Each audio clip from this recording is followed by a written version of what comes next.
Ani ko sa sakramento sa hilog, Bradso, kay kining hilog sa masakiton, daghan kay ko obserbahan niya, ay mga masakiton ang pagkalawaton nga maglisod na.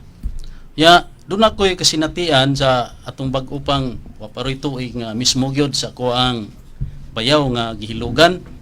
Ya, ang hilugan, kining mga masakiton o kining himalatyon. Unya, sa diha na nga hilugan, Bradsok, ni sulti siya nako nga andam na siya nga mamatay.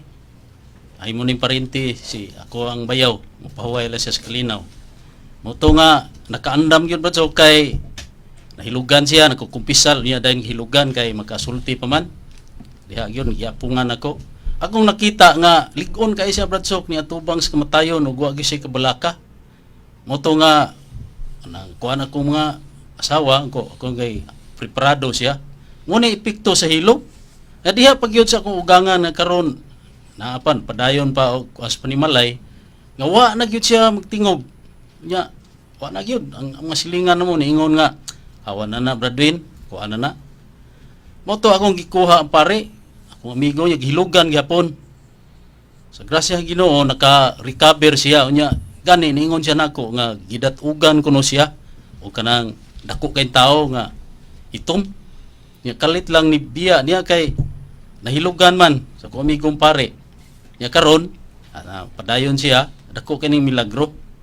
Unya kining bahina Bradsok kung maminaw ta sa atong mga igsoong dili Katoliko, ila ning gisupak nga dako kuno kay ning minamao lang murag maumao lang sa mga pare sa simbahang Katoliko.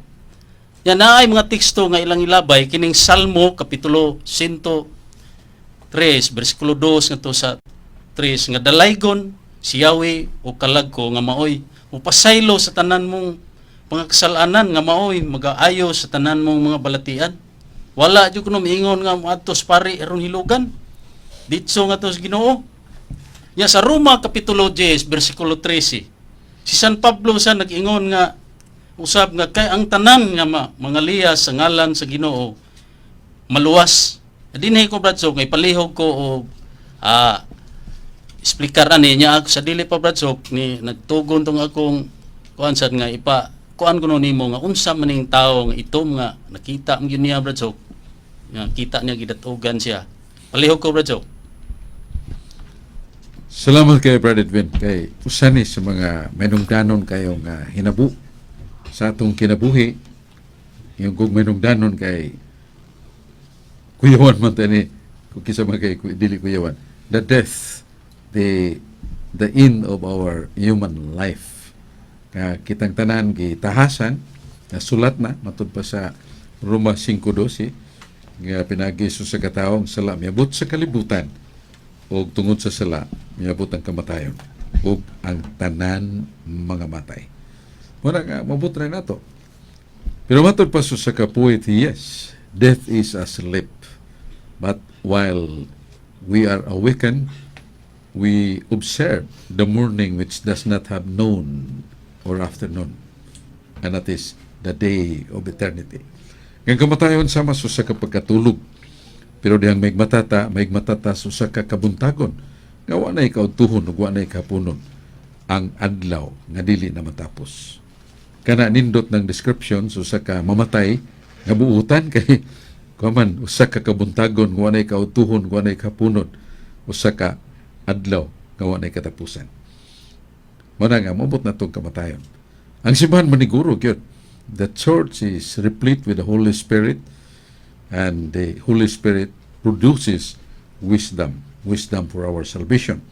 Muna katong ingon nga Salmo 103 versikulo 2, ya Pilipos 4:13 nga o 4:6 nga ipadayag nato ang atong mga pagkinahanglan sa Dios.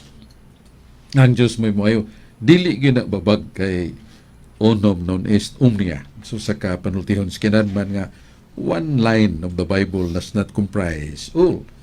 Kung kabasa tag usa ka linya sa Biblia wa na maglangkob sa uban. Mahimong nunanay kadugtungan sa uban pandili na mooy kutob ra sa maong linya. Kay naamang sa Biblia ng pagdihok palitan sa Marcos 6:3 Si Jesus ug ang iya mga tinun-an kuyog niya nagaayog masakiton, nagdaa sila lana. Ilang gitihugan ang masakiton ug nangaayog. Nay gigamit yun. No? Although si Kristo si Lazaro, tingog rin gigamit. Lazaro! Guwa diya sa lubnganan. Si Lazaro ni Guwa nga namatay na upat ka adlaw. Uban nga gihikap lang ni Jesus katong ayayungan so sa kami natay sa batanon nga dito sa Naim, paghikap ni Jesus ay yung nga nitindog ang batanon na buhi purting lipaya ang tawon sa byuda kay mo na nato yung nabili niyang paglaom ang iyang 18 edad nga batang og madamag. Ha? Ngunay mo, amuma ka niya sa panahon siyang katigwangon nga di na siya bakyaw siyang galamhan. Ayaw diya. Pero mo, doon na siya pag-ayaw nga mo gamit yun ang ginong instrumento. Usa ka butami luwa si Jesus sa kining yuta niya iyang gimasa ang lapo. Dayon iyang gipahid sa mata sa buta. O men siya karon madto ka sa dalam. Usa ka tinubdan nga limpyo kayong tubig. Dira taliwa sa Jerusalem. So ang buta ngita siya kauban or mutultul kaniya. So sa kadapit og sadang nangila mo siya purting hayaga siyang pananaw. Gamit yapon si Jesus og ginamiton sa pag-ayaw niya. Unya mausad sa atong gibasa sa Marcos 6:13 gipanambalan sa mga apostoles sa mga masikiton gidihugan sa lana sa ngalan sa Ginoo nangayo og naagi sugo nga gisulti sa mga apostoles mandatos Ginoo. Ngayon, doon na ba'y nagmasakiton diha kaninyo? Ipatawag ang pare sa iglesia. Og sila mo anha mo duos masakiton og mag-ampo sila alang sa masakiton og pagkumpisalay ka mo sa gusa og dihugan sa pare sa lana sa ngalan sa Ginoo ang masakiton mapasaylo og agad sa kabubuton sa Ginoo pabanguno ng masakiton o mamaayo ang balatian. Sa akong experience, Brad Edwin, daghan ko og mga kasinatian mga silingan ako. So, dadiin tao kong pare diri dong kay matanon pa kay kunyan to. Kay mo laki din ako kabangon niya, doktor, wa man makaayos kong sakit. Samtang nagda kong pare usa sa tiguang na nga akong silingan niya ang anak ato doktor pagyod nga bedridden siya pero paghuman gyud dihog si Padre Cervantes, Antonio Cervantes nagdihog. Pagkataon to naog ang tiguang nanilhig na. Nayo. Unya recently pila lang ka adlaw akong apo si Yusipos o Yusip Mar. 16 ang edad. Naglisod og ginhawa doon na di ang liog ni purot kay daghang nana nya blisod sa paginhawa. Gitawag na ako kung umigong pare na hapit na alas 10 nya butyod alas 10 pasado si Father Ramon Ofredo. Say, kumusta Bertsok? Ning akong apo, tabangin tayo padre. Yung lisod naman tayo siya bukas ba kay hard breathing man, ginihugan. Primero, counseling, niya, marag, yes or no, pag ipakumpisal niya, niya ginihugan. Ito na ko Bertsok, okay na. Salamat kay Padre Ramon Ofredo. Niya, pumunta lang pagkasulti, naopirahan ang mga batanon, niya tumpit sa 11 sa kining karon, Pebrero, pista sa Birhen sa Lourdes, ni bangon duha ka operasyon ha liog og skilid kay ang yang nana ni dagayday ng baga yang baga niya na puno sa tubig din ako detalye but there was really a work the hand of God, a miracle happened pero it was preceded by the sacrament of anointing of the sick. Salamat kay ni Padre Fredo nga niadtog yun gabi ko sinaro ko misa Bertsok na tiwasal na pa kaya kakaroon magmisa kunya dira misa kwan kining Perpetual Succor Hospital. So mo nang nahitabo nga ang gahom sa Ginoo. Klaro gyud patawag ang pare sa iglesia nya pagkumpasalay kamo sa usa. Ambot sabot nga pare kumpisal sa masakiton dili ambot sabot nga kadtong nga masakiton diha dili sila usara kumpisal sa pare. Kaya na mas Biblia. Naglibog ka ba may tungod sa imong sala? Isugid ka na pare sa Dios. Sa Ecclesiastes Kapitulo 5 versikulo 6 sa Mayong Balita Biblia. So mo nga sakto na Brother Edwin nga kining nabit ay mga hulagway kanang nag-administer ang pare sa masakiton yan ay mga itom kayo nga nagbunlot sa masakiton para dili muling ispare, yawa man na.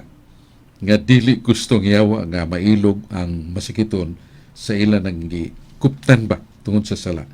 Pero after the sacrament of anointing of the sick and the absolution, natural, lagtiw sila kay gahom sa Dios na aspare aron pagbugaw sa yawa o pagpahuli sa maong masakiton sa kaligon sa pagtuog pagsalig nga death is just a sleep and we shall be awakened again to the life everlasting. We are prepared. Muna mapreparar magyud ang masakiton. Yung muna nga kitang mga tagtungod ayaw pa butang magtinga na makuma na din naman. Hinon, i-apply gyapon nila ang anointing of the sick. Pero mas mayo nga aware pa ang masakiton nga pabtag pare kay makakumpisal niya katag ang pare counseling o makadungog sa gospel or word of God nga ipaambits pare sa masakiton. Dili ka ng kumana kay di naman makakumpisal. Although applied gyapon ang kining anointing of the sick niya doon gyapon ni gahom. Kay kun kanang maong nakuma na nakahinulsol siya before the state of kuma, parerag na kakumpisal. Ikaw magdihugs para mapasaylo yung tanang mga sala ngayang nahinulsulan. So, kanindo sa simbahan nga Katoliko. Simbahan gyud sa Ginoong gitukod. Nga nag-amuma sa masakiton kay the weakest, the most frailty moment of our lives when we are sick. Dali masuko, masakiton, dali mangluod. Kay imbalance naman ang iyang galaman o kusog. Kaya na masasakit. Pero maabda sa pare, makakumbisal, madihugan, mupalik niyang kaligon o pagsalig, ug dili na siya mahadlok sa kamatayon. Kaya wala ba hindi mahadlok sa kamatayon? Pero makakumbisal ta, madihugan, puwerteng ninduta. Kaya ang Ginoo ni Soda na to, niya ang presensya sa demonyo mo alibwag ug mo lagtiw palayo na to, niya mupuli na ang grasya sa Ginoo. Nga mo'y muhatod ka na to, nga to sukmana niya, o niya kung galing nakahimo ta pagkumpisal o pagkalawat sa mahal nga lawas Ginoo, garantiya na gina. Di na nang pakyas, di siya maimpirno.